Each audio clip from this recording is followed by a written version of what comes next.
Hello everyone, welcome to our YouTube channel देख exam cracker. इस video में हम कंटिन्यू रखेंगे सीटेट जून 2011 के पेपर 2 के एसएसटी को। तो इसके पार्ट 1 में हमने क्वेश्चन नंबर 75 तक कंप्लीट किया था, तो उसके आगे के जो बचे हुए क्वेश्चन है उसको हम इस वीडियो में कंप्लीट करेंगे। शुरू करते हैं फटाफट से। क्वेश्चन नंबर 76 है हमारा, निम्नलिखित में से कौन सा उपर्युक्त सारांश के सार को सबसे बेहतर तरीके से संप्रेषित करता है।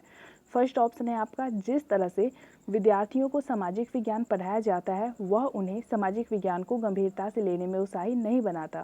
सेकंड ऑप्शन है, प्राकृतिक विज्ञानों को विद्यालय पाठ्यचर्या में महत्व देने की आवश्यकता है। थर्ड है, जो विद्यार्थी प्राकृतिक विज्ञानों में अच्छे समझे जाते हैं उन्हें होशियार माना जाता है। एंड फोर्थ ऑप्शन है हमारा, चूंकि सामाजिक विज्ञान अनुपयोगी विषय है इसलिए वे प्राकृतिक विज्ञानों से हीन है। करेक्ट हो जाएगा 76 का आपका ऑप्शन 1। जिस तरह से विद्यार्थियों को सामाजिक विज्ञान पढ़ाया जाता है वह उन्हें सामाजिक विज्ञान को गंभीरता से लेने में उत्साही नहीं बनाता। नेक्स्ट पे चलेंगे, क्वेश्चन नंबर 77। सामाजिक विज्ञान के शिक्षण अधिगम में भाषा की सार्थकता पर अधिक बल देने की आवश्यकता ज्ञात है। निम्नलिखित में से कौन सा कथन उपयुक्त विचार को संप्रेषित नहीं करता है। ध्यान दें, नहीं पूछ रहा है। फर्स्ट ऑप्शन है आपका, भाषा प्रयोग और अर्थ की प्रभावी समझ सामाजिक विज्ञान अधिगम को संवर्धित करता है। सेकंड है, सामाजिक विज्ञान जैसे तथ्य उन्मुखी विषय में भाषा की सार्थकता सबसे कम होती है। थर्ड है, सामाजिक विज्ञान की शिक्षण अधिगम प्रक्रिया के प्रति केवल भाषा शिक्षक ही न्याय कर सकते हैं। एंड फोर्थ ऑप्शन है, चूंकि भाषा महत्वपूर्ण है अतः सामाजिक विज्ञान के शिक्षक को सामाजिक विज्ञान की परीक्षाओं में अवबोधन और व्याकरण के प्रश्न शामिल करने चाहिए।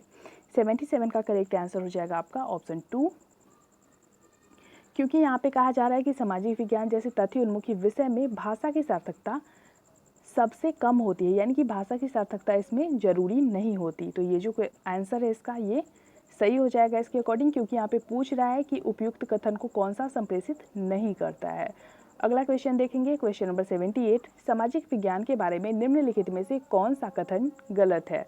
फर्स्ट ऑप्शन है आपका, सामाजिक विज्ञान में ऐतिहासिक, भौगोलिक, आर्थिक और राजनीतिक आयामों से लेकर समाज के विविध सरोकार शामिल होते हैं। सेकंड ऑप्शन है, सामाजिक विज्ञान स्वतंत्रता, विविधता के प्रति सम्मान आदि जैसे मानवीय मूल्यों का निर्माण एवं विस्तार करता है। थर्ड है, चूंकि सामाजिक विज्ञान मनुष्यों से संबद्ध है इसलिए उनकी खोज की प्रकृति वैज्ञानिक नहीं है। एंड फोर्थ ऑप्शन है हमारा, सामाजिक विज्ञान विश्लेषणात्मक और सृजनात्मक सोच की नींव रखता है। करेक्ट हो जाएगा 78 का आपका ऑप्शन 3। अगला है क्वेश्चन नंबर 79। मौखिक इतिहास को लिखने के लिए निम्नलिखित में से कौन सी स्रोत सामग्री नहीं है। फर्स्ट ऑप्शन है, उन व्यक्तियों के घटना वृत्तांत जिन्होंने भारत छोड़ो आंदोलन में हिस्सा लिया था। सेकंड है, सैन्य विद्रोह के बारे में एक ब्रिटिश सैनिक का मौखिक वर्णन। थर्ड है, उस व्यक्ति की स्मृतियां जो विभाजन के समय भारत से पाकिस्तान गए थे। एंड फोर्थ ऑप्शन है, एक विद्वान जो वर्तमान शिक्षा व्यवस्था पर बात करता है। करेक्ट हो जाएगा 79 का हमारा ऑप्शन 4। Question number 80। लेखकों द्वारा अभिव्यक्त एनसीईआरटी की इतिहास की पाठ्य पुस्तक के शीर्षक हमारे अतीत के बारे में निम्नलिखित में से कौन सा कथन सही नहीं है। फर्स्ट ऑप्शन है, यह पड़ोसी देशों के अतीत के बारे में है। सेकंड है, यह केवल राजाओं और रानियों के समय के बारे में बात नहीं करता। थर्ड है, यह किसान और शिल्पकारों जैसे कई समूहों और समुदायों के योगदान को बताने की कोशिश करता है। एंड फोर्थ ऑप्शन है, यह इस विचार पर बल देता है कि भारत का केवल एक अतीत नहीं बल्कि अनेकों अतीत है। तो हमारे अतीत में पड़ोसी देशों के अतीत के बारे में कहा गया है, यह कथन जो है वो सही नहीं होगा, इसलिए 80 का जो करेक्ट आंसर होगा वो हो जाएगा आपका ऑप्शन 1। अगला है क्वेश्चन नंबर 81। नीचे दिया गया प्रश्न पाठ के अंत में आओ चर्चा करें शीर्षक के अंतर्गत दिया गया है।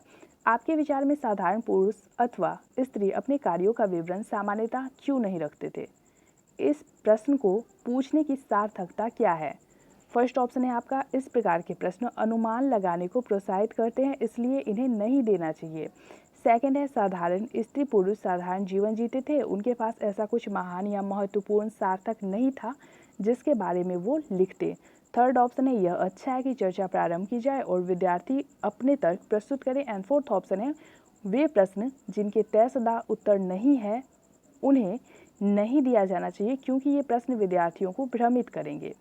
तो इसमें सबसे अच्छा विकल्प कौन सा होगा।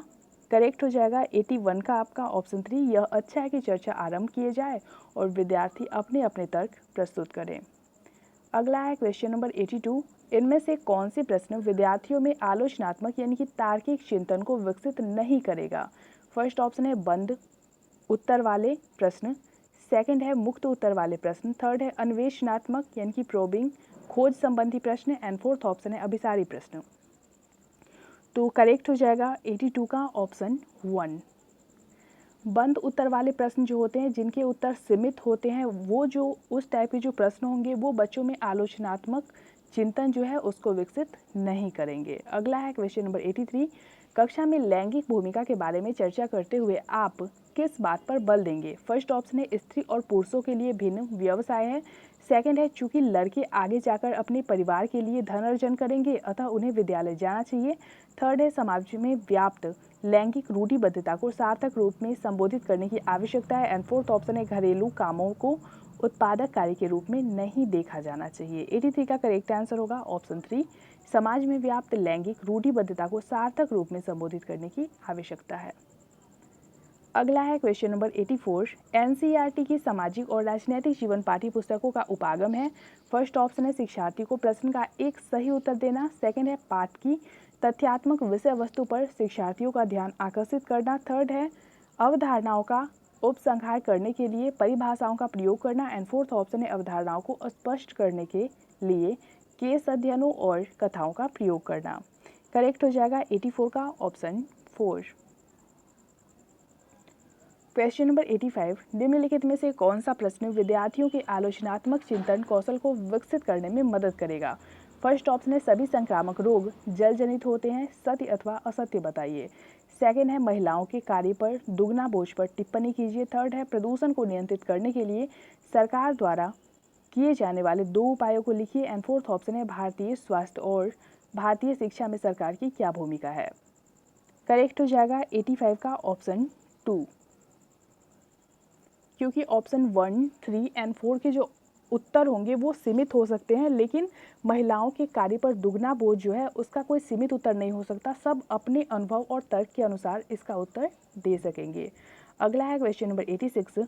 आप कक्षा 8 में विद्यार्थियों को विविधता में एकता पढ़ा रहे हैं। आप विद्यार्थियों को प्रभावी तरीके से अवधारणा समझाने के लिए निम्नलिखित में से किस गतिविधि को करेंगे? फर्स्ट ऑप्शन है भारत के राज्यों के बीच नदी विवादों पर निबंध लिखना, सेकंड है विद्यालय के समीप हाइड्रो इलेक्ट्रिक परियोजना का मॉडल बनाना, थर्ड है पाठ को अच्छी तरह से पढ़ा देने के बाद परीक्षा लेना, एंड फोर्थ ऑप्शन है हमारे देश के नृत्य के विभिन्न प्रकारों पर फीचर प्रस्तुत करना और उनमें निहित समानताओं तथा अंतरों पर मूल्यांकन करना। करेक्ट हो जाएगा 86 का ऑप्शन 4। अगला है क्वेश्चन नंबर 87। सामाजिक विज्ञान में निदानात्मक परीक्षण शिक्षक को क्या समझने में सहायता करेगा?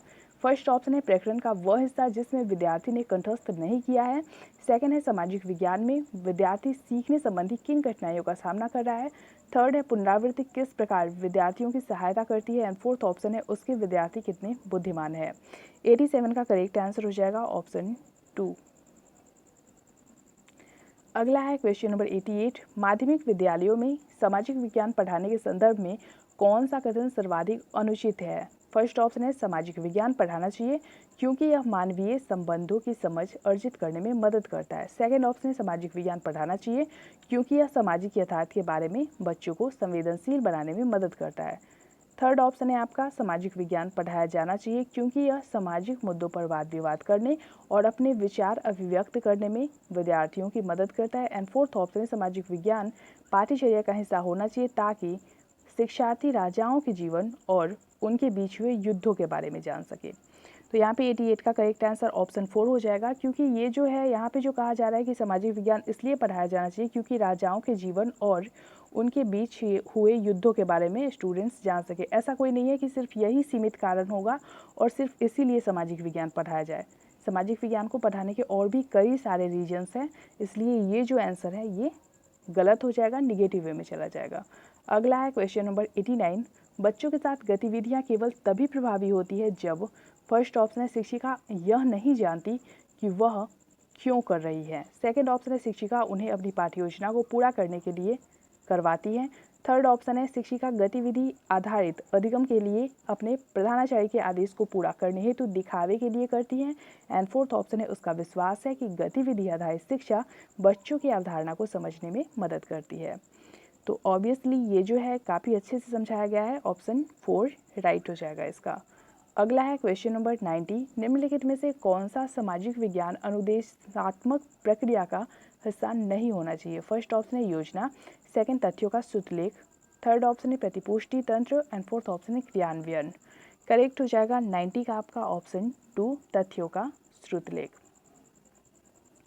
तो फ्रेंड्स इस वीडियो में हमने जून 2011 में आए सीटेट पेपर 2 के एसएसटी को सॉल्व किया। आपको ये वीडियो कैसी लगी लाइक कमेंट के थ्रू जरूर बताएं और शेयर भी करें अपने फ्रेंड्स के साथ। मिलते हैं हमारे नए वीडियो में, तब तक के लिए बाय, टेक केयर।